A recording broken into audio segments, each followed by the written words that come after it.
High guys, welcome back to our channel Payel Akash official. তোমরা সবাই কেমন আছো? আশা করছি সবাই খুব ভালো আছো, আমরাও ভালো আছি। আজকে তোমরা যে এই ভিডিওটা দেখতে পাচ্ছ এটা হলো আগের বছরের শ্রাবণ মাসের ভিডিও, মানে বলা চলে আমার বিয়ের প্রথম শ্রাবণ। তো চলো ভিডিওটা শুরু করা যাক। আর তোমরা যারা প্রথমবার আমাদের এই চ্যানেলে এসেছো তারা প্লিজ চ্যানেলটিকে সাবস্ক্রাইব করে দিও। সাবস্ক্রাইবের পাশে একটা ছোট্ট বেল আইকন আছে, ওটাকেও ক্লিক করে নোটিফিকেশন অল করে দিও। এছাড়াও তোমরা আমাদেরকে ইনস্টাগ্রামে ফলো করতে পারো, সেটার লিঙ্ক কিন্তু আমি ডেসক্রিপশন বক্সে দিয়ে রেখেছি, so don't forget to check out. যেহেতু শ্রাবণ মাস চলছে তাই অফিস ছুটির পর চলে এলাম সবুজ চুড়ি কিনতে, সাথে বাবাইও ছিল।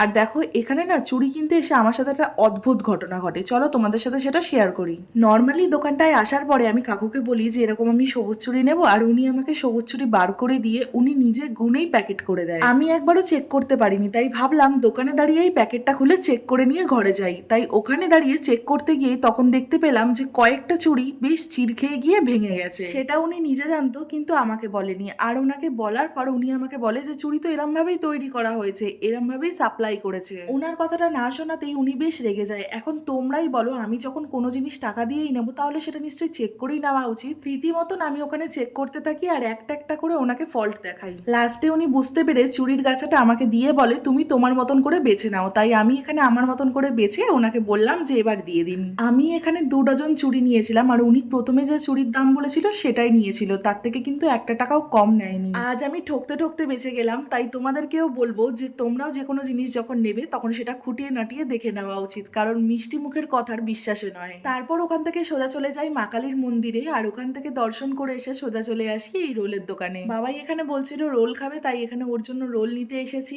আর আমি ভাবলাম যে ফুচকা খাবো, তাই ভাবলাম যে ওর রোলটা নিয়ে তারপরে ফুচকা খেতে যাবো। আজকালকার মানুষেরা পুরো মানুষের মুখের উপরে চোখ বন্ধ করে মিথ্যা কথা বলে দেয়, তাই ভাবি যে মানুষের নিঃশ্বাসে বিশ্বাস নেই। ধরা পড়ে যাওয়ার পরেও কত কনফিডেন্সের সাথে মিথ্যে কথা বলে, তাই না?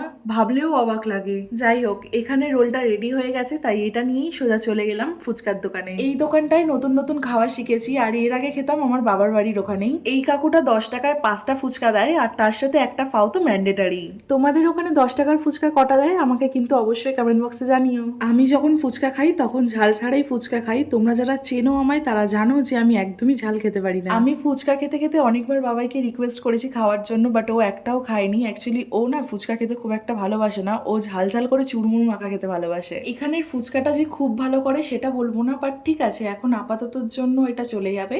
আর অনেক রিকোয়েস্ট করার পর লাস্টলি বাবাইকে একটা ফুচকা খাওয়াতে পেরেছি। তারপর ওখান থেকে চলে আসি বিস্কুট নিতে। আর জানো তো এই কাকুটার ব্যবহার এত ভালো যে বিস্কুট নিতে গিয়ে আমরা প্রায় আধা 1 ঘন্টা গল্পই করে নিই। আমরা যে বিস্কুটটা নিই সেইটা আজকে অ্যাভেলেবেল ছিল না, তাই ওটার বদলে অন্য একটা বিস্কুট নিয়েছিলাম। অ্যান্ড যেই বিস্কুটটা কিনেছিলাম সেটার সাথে একটা বিস্কুট ফ্রি ছিল, তাই ফ্রি বিস্কুটটাও পেলাম। জানো তো ছোটবেলায় বাবা যদি কোনো জিনিস নিয়ে আসতো আর সেটার সাথে যদি কোনো ফ্রি থাকতো তো সেটা দেখে তো আমি ভীষণ খুশি হতাম। আস্তে আস্তে বড় হতে হতে ফ্রি কথাটার লজিক বুঝতে পারলাম। Actually nothing is free in this world. Then সাইকেলে করে বাড়ি চলে এলাম, আর বাড়ি আসার পর বাবাই চুড়িগুলো পরিয়ে দিল। ওয়েট দেখাচ্ছি, now let's see. Oh my god, it's so pretty on me. তোমাদের কেমন লাগলো সেটা কিন্তু অবশ্যই জানিও, আর তোমরা কি এই শ্রাবণে সবুজ চুড়ি পরেছো সেটাও জানাতে ভুলো না। তো চলো আজকের ভিডিওটা আমি এত অবধি রাখছি। আশা করছি তোমাদের এই ভিডিওটা খুব ভালো লেগেছে। যদি ভালো লেগে থাকে তাহলে কিন্তু লাইক, কমেন্ট, শেয়ার, সাবস্ক্রাইব করতে একদম ভুলো না। দেখা হচ্ছে তোমাদের সাথে একটা নিউ ভিডিও নিয়ে। বাই।